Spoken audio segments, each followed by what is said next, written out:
നമസ്കാരം. മലയാളി വാർത്തയിലേക്ക് സ്വാഗതം. കാമുകനെ കൊടുക്കാൻ വേണ്ടി ഒരു യുവതി കാണിച്ച അറ്റകൈ പ്രയോഗം നാടിനെയും നാട്ടുകാരെയും മുൾമുനയിൽ നിർത്തിയ റിനയുടെ പ്രണയപ്പകയാണ് ഇപ്പോൾ സമൂഹ മാധ്യമങ്ങളിൽ ഒന്നടക്കം ഞെട്ടിലോടെ പുറത്തുവരുന്നത്.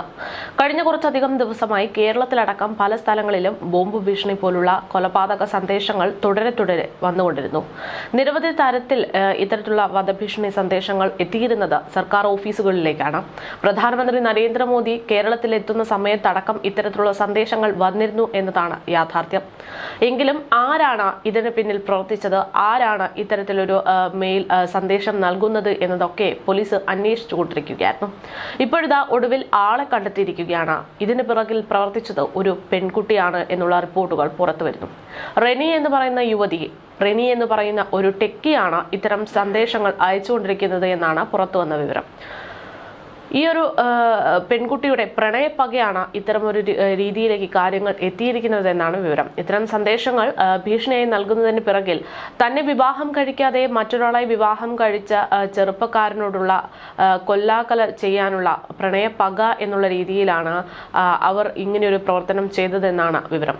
തന്നെ വിവാഹം കഴിക്കാതെ മറ്റൊരാളെ വിവാഹം കഴിച്ചതിന്റെ ദേഷ്യം തീർക്കാനാണ് ചെറുപ്പക്കാരനെ കൊല്ലാക്കൊല ചെയ്യുക എന്നുള്ള ലക്ഷ്യത്തോടെ ഇത്തരം ഒരു രീതിയിലേക്ക് ഇവർ കടന്നത് എന്നാണ് വിവരം. സർക്കാർ ഓഫീസിലേക്ക് റെനി ഭീഷണി സന്ദേശങ്ങൾ തുടരെ അയച്ചിരുന്നു. അങ്ങനെ അയക്കുന്നതിലൂടെ എങ്ങനെയാണ് ഈ ഒരു യുവാവിന് ഇതൊരു വീർപ്പുമുട്ടലായി മാറുക എന്നൊരു സംശയം പലരിലും ഉണ്ടാകും. അതിന്റെ വിശദീകരണം എന്ന് പറയുന്നത് ഇത്തരം സംഭവങ്ങൾ പിടിക്കപ്പെട്ടു കഴിഞ്ഞാൽ നിയമക്കുരുക്ക് അഴിക്കാൻ പറ്റാത്ത തരത്തിലേക്ക് കാര്യങ്ങൾ എത്തുമെന്നുള്ളതാണ്. രാജ്യദ്രോഹത്തിന് സമാനപരമായിട്ടുള്ള കുറ്റകൃത്യമാണ് ഇത് എന്നത് റെനിക്ക് കൃത്യമായി അറിയാം. അപ്പോൾ ഇത് പിടിക്കപ്പെടുകയാണെങ്കിൽ അത് തന്റെ മുൻ പ്രണയിതാവിനേക്ക് എത്തുന്ന രീതിയിലേക്ക് റെനി കാര്യങ്ങൾ പ്ലാൻ ചെയ്തിട്ടുള്ളത്. തന്നെ വിവാഹം ചെയ്യാതെ മറ്റൊരാളെ വിവാഹം ചെയ്ത് കുടുംബജീവിതം തുടങ്ങിയിട്ടുള്ള അയാൾ പിന്നീട് കോടതി കയറി ജീവിതം കഴിക്കേണ്ടുന്ന അവസ്ഥയിലേക്ക് കൊണ്ടെത്തിക്കാനുള്ള ശ്രമമായിരുന്നു ഇതിനു പിന്നിൽ. ഇതിനുവേണ്ടി കൃത്യമായ പ്ലാനിങ്ങോട് കൂടിയാണ് റെനി ഓരോ കരുക്കളും നീക്കിയിരുന്നത്. ഒരു ടെക്കിയായിട്ടുള്ള റെനി 1.3 ലക്ഷത്തോളം ഫേക്ക് ഐഡികൾ നിർമ്മിച്ചുകൊണ്ടാണ് ഇത്തരമൊരു പ്രവർത്തനത്തിന് മുതിർന്നത്. 11 സംസ്ഥാനങ്ങളിലേക്ക് 30-ലേറെ വധഭീഷണികളാണ് ഇവർ നടത്തിയിട്ടുള്ളത്. ഇതിനു പുറമെ വ്യാജ ബലാത്സംഗ പരാതിയും ഉണ്ടായിരുന്നു. മെയ് 15-ന് രാജസ്ഥാൻ മുഖ്യമന്ത്രിയുടെ ഓഫീസിൽ ലഭിച്ച വധഭീഷണി സന്ദേശത്തെക്കുറിച്ചുള്ള അന്വേഷണത്തിന് ഒടുവിലാണ് ചെന്നൈയിൽ നിന്നുള്ള ഈ ടെക്കി അതായിട്ടുള്ള ജോഷിൽഡ എന്ന് പറയുന്ന യുവതി ഈ കുറ്റകൃത്യങ്ങൾക്ക് പിന്നിൽ ഉണ്ടായിരുന്നു എന്നുള്ള വിവരം പുറത്തു വരുന്നത്. രാജസ്ഥാൻ മുഖ്യമന്ത്രിയുടെ ഓഫീസിലേക്ക് വധഭീഷണി എത്തുകയും പോലീസ് അന്വേഷണം ആരംഭിക്കുകയും ചെയ്തതോടെയാണ് വിവരങ്ങൾ പുറത്തു വന്നത്. ഇതോടൊപ്പം തന്നെ ഒരു മുതിർന്ന IAS ഉദ്യോഗസ്ഥനെ വധിക്കും എന്ന തരത്തിലും ശരീരം കൊത്തിനുറുക്കി പെട്ടിയിലാക്കി അതിൽ ടൈം ബോംബ് വെച്ച് ജയ്പൂരിലെ ഒരു സ്റ്റേഡിയത്തിൽ കൊണ്ടുവയ്ക്കുമെന്നൊക്കെ ഈ ഭീഷണി സന്ദേശത്തിൽ പറഞ്ഞിരുന്നു. കഴിഞ്ഞ ദിവസം അഹമ്മദാബാദ് സൈബർ ക്രൈം ബ്രാഞ്ച് നടത്തിയിട്ടുള്ള ഒരു അറസ്റ്റ് ഈ കേസിലേക്കും വെളിച്ചം വീശി എന്നുള്ളതാണ് യാഥാർത്ഥ്യം.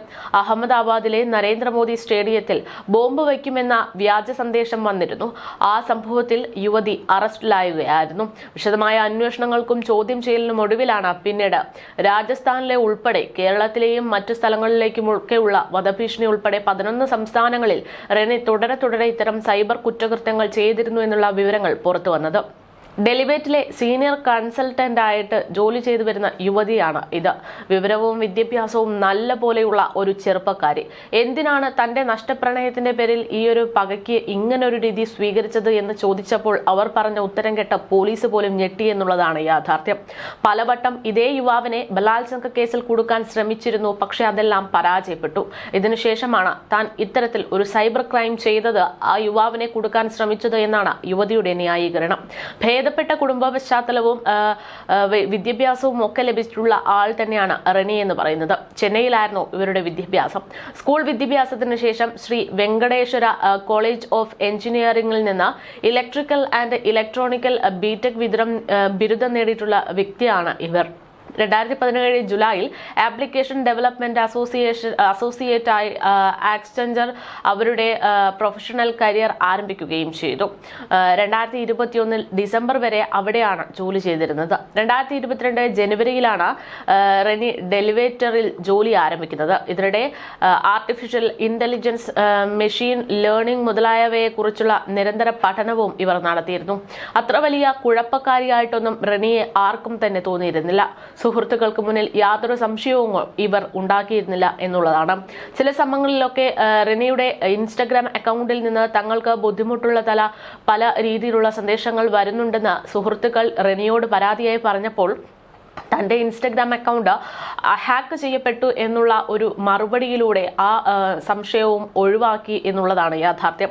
കഴിഞ്ഞ ഫെബ്രുവരിയിലാണ് റെനയുടെ ഈ പ്രണയപ്പകയ്ക്ക് തുടക്കം കുറിക്കുന്നത് എന്നുള്ളതാണ്. അതായത് അവൾ സ്നേഹിച്ചിരുന്ന യുവാവ് മറ്റൊരു വിവാഹം കഴിച്ചത് കഴിഞ്ഞ ഫെബ്രുവരിയിലാണ്. അങ്ങനെയാണ് 6 മാസത്തോളം, അതിനുശേഷം വിവാഹം കഴിഞ്ഞ 6 മാസത്തോളം റെനി ഇത്തരത്തിൽ ഡാർക്ക് വെബ് ഒക്കെ ഉപയോഗിച്ചുകൊണ്ട് ഇങ്ങനെ ഒരു കുറ്റകൃത്യം നടത്തിയതെന്നാണ് പോലീസ് കണ്ടെത്തിയിരിക്കുന്നത്. എന്തായാലും 1 ലക്ഷത്തിലേറെ ഫേക്ക് ഐഡികൾ ഉണ്ടാക്കിക്കൊണ്ടാണ് റെനി ഇത്തരമൊരു സൈബർ കുറ്റകൃത്യം ചെയ്തതെന്നാണ് വിവരം. ഭരണാധികാരികൾക്കും ഉദ്യോഗസ്ഥർക്കുമെതിരെ അടക്കം വലിയ വ്യാജ വധഭീഷണി സന്ദേശങ്ങളാണ് ഇത്തരം ഫേക്ക് ഐഡിയിലൂടെ ഇവർ അയച്ചിരുന്നത്. ബുദ്ധിമതിയായ ടെക്കി ആയിട്ടുള്ള റെനിയെ പിടിക്കുക എന്നതും പോലീസിനെ ഒക്കെ സൈബർ ക്രൈമിനെയൊക്കെ സംബന്ധിച്ച് വലിയ ബുദ്ധിമുട്ടുള്ള കാര്യമായിരുന്നു. കേരളം, മഹാരാഷ്ട്ര, രാജസ്ഥാൻ, തമിഴ്നാട്, ഡൽഹി, കർണാടക, ബീഹാർ, പഞ്ചാബ്, തെലങ്കാന, ഹരിയാന, മധ്യപ്രദേശ് തുടങ്ങി വിവിധ സംസ്ഥാനങ്ങളിലേക്ക് ജനങ്ങളെ ഭീതിയിലാക്കുന്ന ഉദ്യോഗസ്ഥരെ ടെൻഷനിലാക്കുന്ന സന്ദേശങ്ങൾ അയച്ചത് ഈ യുവതിയാണ് എന്നുള്ള കണ്ടെത്തലാണ് ഇപ്പോൾ പോലീസ്. വളരെ ഗുരുതരമായിട്ടുള്ള വിഷയങ്ങളിലൊക്കെ തന്നെയാണ് ഇവർ ഇടപെട്ടിരുന്നത് എന്നുള്ളതാണ് യാഥാർത്ഥ്യം. രാജ്യത്തിന്റെ ഏറ്റവും സുരക്ഷിതമായിട്ടുള്ള സംഭവം എന്ന് വിചാരിക്കുന്ന സ്ഥലങ്ങളിലടക്കം ഇവർ ഇത്തരത്തിലുള്ള സന്ദേശങ്ങളൊക്കെ അയച്ചിരുന്നു എന്നതാണ്. അതുമാത്രമല്ല, പഹൽഗാം ഭീകരാക്രമണത്തെയും അഹമ്മദാബാദിലെ വിമാന അപകടത്തെയും ഒക്കെ ഉപയോഗിച്ചുകൊണ്ട് തന്ത്രപരമായിട്ട് ഇവർ ഇത്തരത്തിൽ ആശങ്ക പരത്തുന്ന തരത്തിലുള്ള സന്ദേശങ്ങൾ, ഭീഷണി സന്ദേശങ്ങൾ അയച്ചു എന്നാണ് റെനി തന്നെ വ്യക്തമാക്കുന്നത്. 12-ാം തീയതി BJ മെഡിക്കൽ കോളേജിലേക്ക് അയച്ച സന്ദേശം അഹമ്മദാബാദ് വിമാനാപകടം അട്ടിമറിയാണ് എന്ന് സൂചിപ്പിക്കുന്ന തരത്തിലായിരുന്നു എന്നത് അതിലേറെ ശ്രദ്ധേയമാണ്. പല സന്ദേശങ്ങൾക്കൊപ്പവും പാകിസ്ഥാൻ എന്ന് ചേർത്ത് ഇവർ ജനങ്ങളുടെയും സുരക്ഷാ ഉദ്യോഗസ്ഥരുടെയും മനസ്സിൽ ആശങ്ക പരത്തി എന്നുള്ളതാണ് യാഥാർത്ഥ്യം. IPL മത്സര സമയത്തും ഈ പറയുന്നത് പോലുള്ള വ്യാജ ബോംബ് ഭീഷണി റെനി തയ്യാറാക്കിയിരുന്നു. വിദ്യാലയങ്ങളെ പോലും വെറുതെ വിട്ടില്ല എന്നുള്ളതാണ്. സ്കൂളുകളിലും കളക്ടറേറ്റുകളിലും സർക്കാർ ഓഫീസുകളിലും ഒക്കെ ബോംബ് വെച്ച് തകർക്കും എന്ന് അവകാശപ്പെടുന്ന സന്ദേശങ്ങളാണ് റെനി അയച്ചിരുന്നത്.